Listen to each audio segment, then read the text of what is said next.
Hey everyone, and welcome back to my channel. Today we're going to be talking about classical conditioning. So today what we're going to be covering is all the basics of classical conditioning for a very important purpose. It's how to train your child.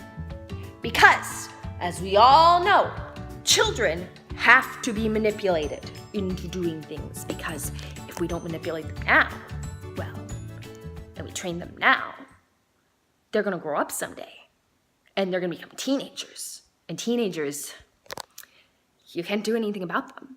And then the teenagers become adults, and the adults become taxpayers, and then they become voters, and then it's like, oh my gosh, what are we doing here? And then they're gonna become elderly.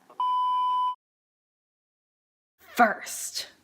So the first thing on there, as you can see, is something that says NS. What is NS? Are you wondering? Well, that stands for neutral stimulus. Now, this is the first component of classical conditioning. And what it is basically, the neutral stimulus. It is the stimulus in classical conditioning that is unassociated with any type of natural response.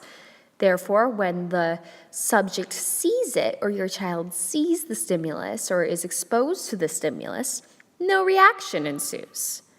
This goes right in, though, to UCS and UCR, the next two on that sign.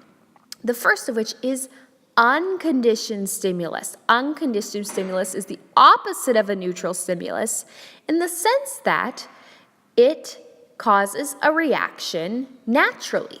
It's naturally programmed to cause what is UCR, an unconditioned response. So what does this have to do with anything? Glad you asked. Because, that leads us to the last two. Through classical conditioning, we are capable of building an association between the neutral stimulus, the unconditioned stimulus, and the unconditioned response to make it possible that the neutral stimulus causes the unconditioned response, hereby improving or creating association. Hence, the neutral stimulus becomes the conditioned stimulus, and the unconditioned response becomes the conditioned response. Let's see it now in an example with our test subjects. Their names are Timmy and his son.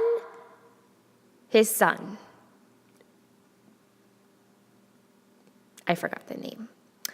That's okay, though. He's a real dear, and I'm sure you'll really like watching him being conditioned to not like candy by giving him the unconditioned stimulus of broccoli.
It went perfectly.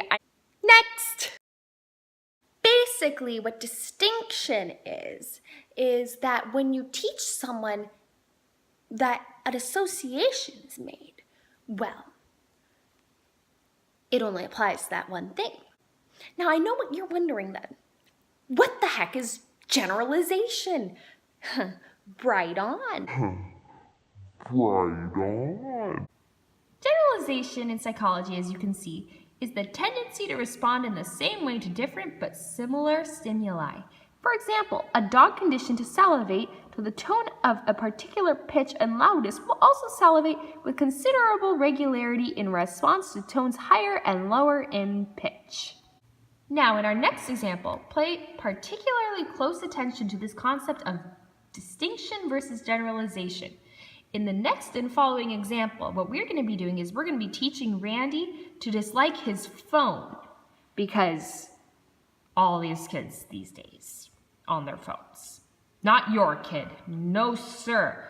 But we don't want our kids being afraid of all phones, because like computers for school and stuff.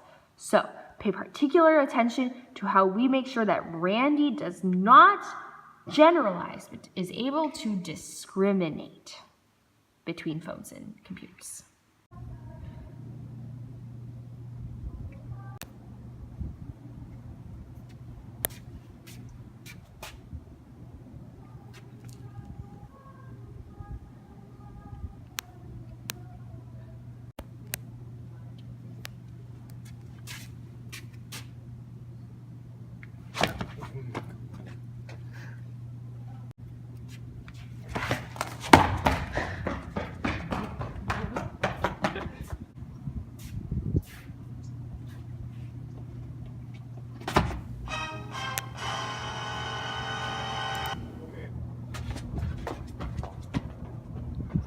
As you can see, I definitely am doing a wonderful job at making everything go smoothly. As you can see, that was perfect discrimination, no generalization. Right on. Now, the last one. So, acquisition versus extinction, the most important part of all of classical conditioning. It's, acquisition. Let's just start with acquisition. Acquisition, to be simple, is the acquisition of the association that you are trying to establish in the classical conditioning. For example, in the first example, what we were trying to do is we were trying to build an association between the neutral stimulus of the chocolate and then the unconditioned stimulus and unconditioned response, especially of the broccoli and the feeling that little Randy got after eating said broccoli because it's disgusting. And that is just a simple example of acquisition. But in this example, we're going to bring it a little differently. What we wanted to show for this acquisition was teaching your child not to curse. Oh my goodness, young people these days are just cursing. It needs to stop with you. You have the power. All it takes is some manipulation and classical conditioning.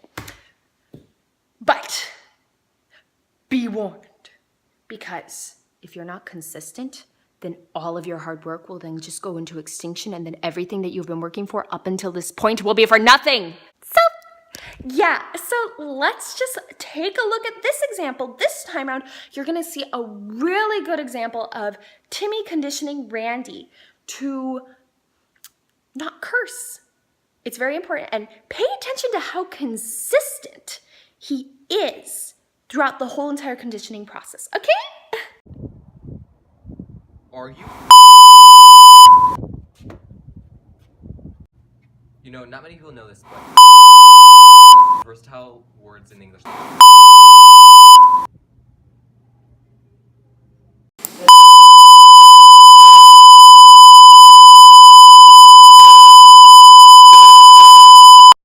Stop with that.